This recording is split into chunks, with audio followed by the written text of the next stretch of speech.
Dans la vie, certaines personnes se dépassent pendant que d'autres se font dépasser. Bienvenue sur Obsession Progression, le podcast des compétiteurs qui sont obsessifs de l'amélioration. Je m'appelle Nathan Delacoste, je suis préparateur mental spécialisé dans les sports extrêmes. J'accompagne surtout des athlètes internationaux comme les skieurs et snowboarders en équipe de France. Dans ce podcast, je partage les coulisses des séances et des prises de conscience avec l'intention d'emmener votre mental au plus haut niveau en entraînant l'humain derrière la machine. Pour cette quête de performance, je vous parle à la fois mindset, cohésion de groupe, discours d'avant-match, résilience et gestion des émotions. Prenez une bonne dose d'inspiration à chaque épisode, ils sont rendus possibles par Ready to Rock.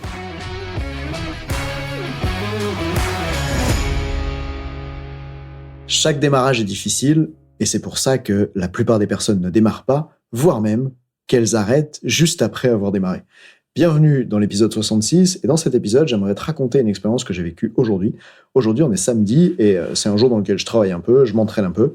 Et il m'est arrivé cette expérience dont j'avais très envie de te parler parce que je pense qu'elle peut t'aider à obtenir plus de résultats dans le domaine que tu veux. Donc voici ce qui se passe. C'est samedi, je bosse le matin, je regarde un snowboarder que je coach en compète sur sa Coupe du Monde. Et puis après, midi, il fait beau, 13h pour être précis. Et là, c'est l'heure d'aller faire ma séance de vélo, parce que j'adore au printemps, quand il fait beau, aller faire une séance longue de cardio en vélo. Et donc, je me prépare, je mets un short, un t-shirt, une affaire sur moi, j'y vais, avec un petit pull. Et là, je commence à faire du vélo. Et après 300 mètres, je me rends compte qu'il y a vraiment beaucoup de vent et j'ai froid. Et à ce moment-là, pendant 1 minute, toutes les pensées qui me viennent, c'est « Putain, ça le fait pas la séance de vélo aujourd'hui ». On est le 23 mars, c'est encore un petit peu trop tôt.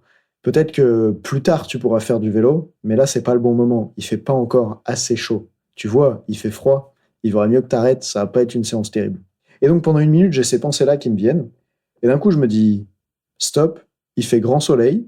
Et puis, l'hiver, tu vas t'asseoir dans la neige comme un débile avec tes capacités. T'es capable de faire des bains froids, des bains glacés. Donc là, c'est pas parce qu'il fait froid sur le vélo que ça t'empêche de faire une séance.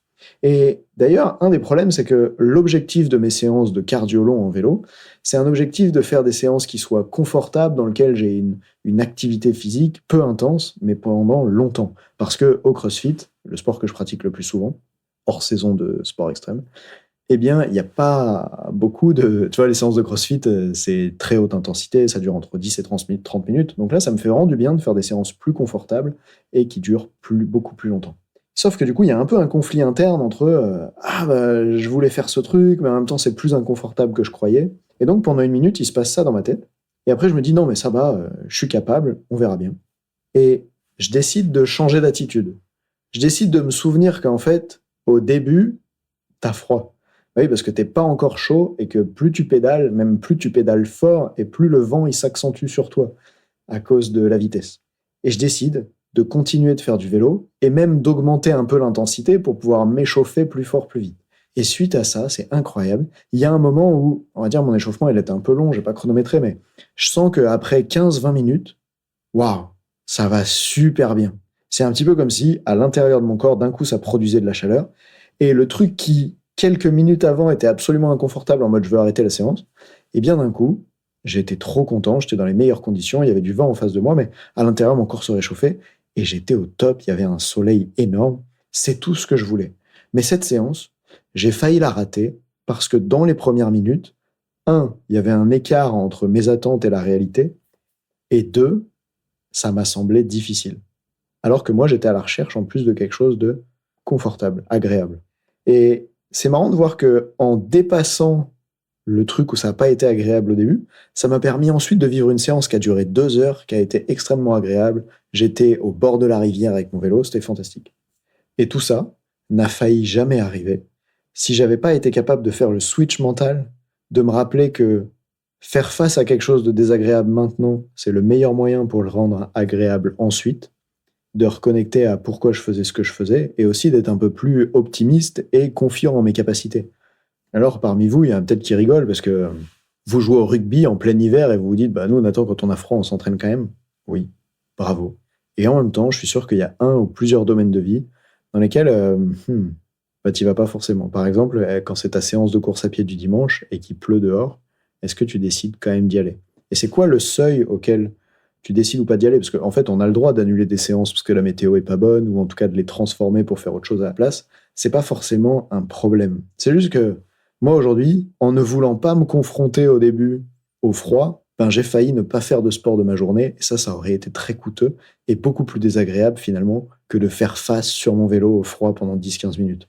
Sans même parler de tous les bénéfices que la séance va m'apporter ensuite sur le développement de la performance, de la santé, de l'esthétique, etc. Alors, retiens cette idée. Le plus difficile, c'est toujours de démarrer. Donc, ce que tu peux faire, c'est différentes choses. La première, c'est de t'assurer que démarrer soit le plus facile possible. Et quand il y a des conseils pour les gens qui n'arrivent pas à aller faire du sport, on leur recommande de faire leur sac la veille, parce que comme ça, au moment où ils doivent y aller le lendemain, il n'y a plus le défi de devoir faire le sac, où sont mes affaires, etc. Le but, c'est de réduire le plus possible le chemin qui t'empêche de démarrer.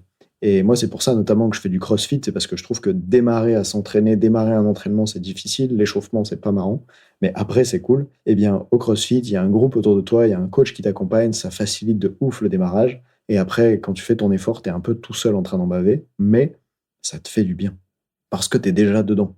Et donc, je veux pouvoir trouver des activités, des choses qui me mettent facilement dedans.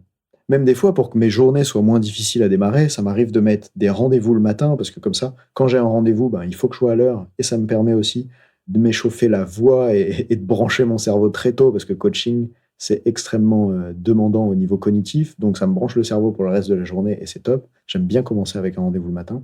Donc prends un moment à la fin de ce podcast pour te demander, toi, c'est quoi les activités que tu démarres pas, parce que tu trouves ça trop difficile de démarrer, ou que tu démarres et que tu arrêtes avant que ça soit le moment où c'est intéressant, parce que tu trouves ça trop difficile quand tu le démarres.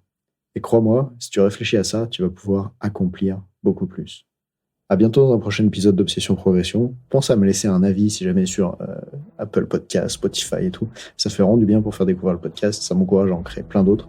Et je te dis à la prochaine. Salut.